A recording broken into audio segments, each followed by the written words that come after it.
Tumour nomenclature next topic है हमारा।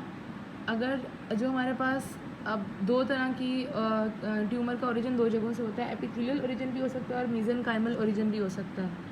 अगर तो हमारे पास एपिथेलियल ओरिजिन वाला मेलिग्नेंट ट्यूमर है तो उसे हम कार्सिनोमा बोलेंगे, और अगर हमारे पास मीजेनकाइमल इन ओरिजिन है और मेलिग्नेंट ट्यूमर है तो उसे हम सार्कोमा बोलेंगे। Both terms generally imply malignancy, ये दोनों मेलिग्नेंसी के लिए होती हैं, बिनाइन ट्यूमर के लिए टर्म्स नहीं होती। बिनाइन ट्यूमर्स की अब हम प्रॉपर्टीज़ डिस्कस करेंगे। बिनाइन ट्यूमर्स हमारे पास वेल डिफ्रेंशिएटेड होती हैं, मतलब ये बिल्कुल अपने पेरेंट सेल जैसी होती हैं, वेल डिमार्केटेड, इनकी एक प्रॉपर बाउंड्री होती है, लो माइटोटिक एक्टिविटी, इनके अंदर माइटोसिस मतलब डिवीजन कम होती है, नो मेटास्टेसिस और ये स्प्रेड नहीं होती, और नो नेक्रोसिस और इनमें सेल डेथ भी कम होती है। मेलिग्नेंट ट्यूमर्स, जो मेलिग्नेंट ट्यूमर होती हैं प्रॉपर हमारे पास कैंसर है, मे शो पुअर डिफ्रेंशिएशन, इसमें हमारे पास डिफरेंट तरह के सेल्स बनेंगे, पुअरली डिफ्रेंशिएटेड होंगे, इरेटिक ग्रोथ मतलब अनयूजुअल ग्रोथ होगी, लोकल इन्वेजन इर्द गिर्द के एरियाज में स्प्रेड करेंगी, मेटास्टेसिस मतलब डिस्टेंट स्प्रेड होगा, और एपोप्टोसिस इनमें कम होगा। एपोप्टोसिस क्या होता है? प्रोग्राम्ड सेल डेथ होती है। जब हमारे पास सेल डेथ कम होगी तभी हमारे पास कैंसर होगा ना, मतलब सेल्स मर कम रहे हैं और बन ज़्यादा रहे हैं। Terms of non neoplastic malformation, उसके अलावा कुछ और हमारी बॉडी के अंदर मेल फॉर्मेशन होती हैं जो कैंसर नहीं होता, नॉन न्यूप्लास्टिक मेल फॉर्मेशन। इसमें हमारे पास दो आती हैं, एक है हमारे पास हेमार्टोमा और एक है हमारे पास कोरिस्टोमा।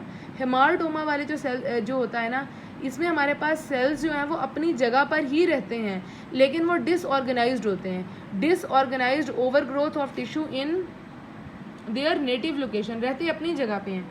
फॉर एग्जांपल हेमार्टोमा के एग्जांपल में आता है प्यूट जैगर पोलिप, और कोरिस्टोमा के अंदर क्या होता है, सेल्स बिल्कुल नॉर्मल होते हैं लेकिन वो किसी अपनी जगह के अलावा कहीं और चले जाएंगे इन अ फॉरेन लोकेशन, जैसा कि हमारे पास गैस्ट्रिक टिश्यूज़ चले जाते हैं डिस्टल आइलियम के अंदर, मैकल्स डाइवर्टिकुलम के अंदर।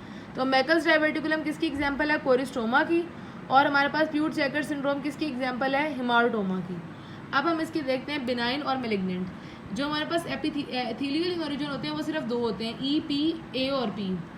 ए और पी कौन कौन से हैं? अगर तो बिनाइन होगा तो एडिनोमा और पेपिलोमा, और अगर तो मेलिग्नेंट होगा तो एडिनो कार्सिनोमा और पेपिलरी कार्सिनोमा। हमने पढ़ा था एपिथेलियल ओरिजिन वाला मेलिग्नेंट क्या होगा? कार्सिनोमा होगा। फिर हमारे पास आता है मीजेनकाइमल इन ओरिजिन। ब्लड सेल्स का जो ट्यूमर होता है वो सिर्फ और सिर्फ मेलिग्नेंट होता है, बिनाइन होता ही नहीं है, ल्यूकीमिया, लिम्फोमा।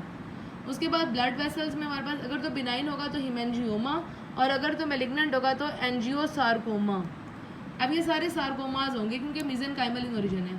स्मूथ मसल वाला हमारे पास क्या होगा? Leiomyoma, leiomyosarcoma. स्ट्राइटेड मसल्स वाला रेब्डोमायोमा, रेब्डोमायोसार्कोमा। कनेक्टिव टिश्यू वाला फाइब्रोमा, फाइब्रोसार्कोमा। बोन वाला ऑस्टियोमा, ऑस्टियोसार्कोमा।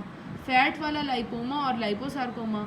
और जो मिलेनोसाइट वाला होता है, ये एक इम्पॉर्टेंट बात है, इसका अगर तो बिनाइन होगा तो वो नीवियस या मोल होगा, और अगर तो मेलिग्नेंट होगा तो वो मेलानोमा होगा। दिख के मेलानोमा को देख के लगता है कि बिनाइन है, हालांकि ये हमारे पास मेलिग्नेंट ट्यूमर है और मीजेनकाइमल इन ओरिजिन है।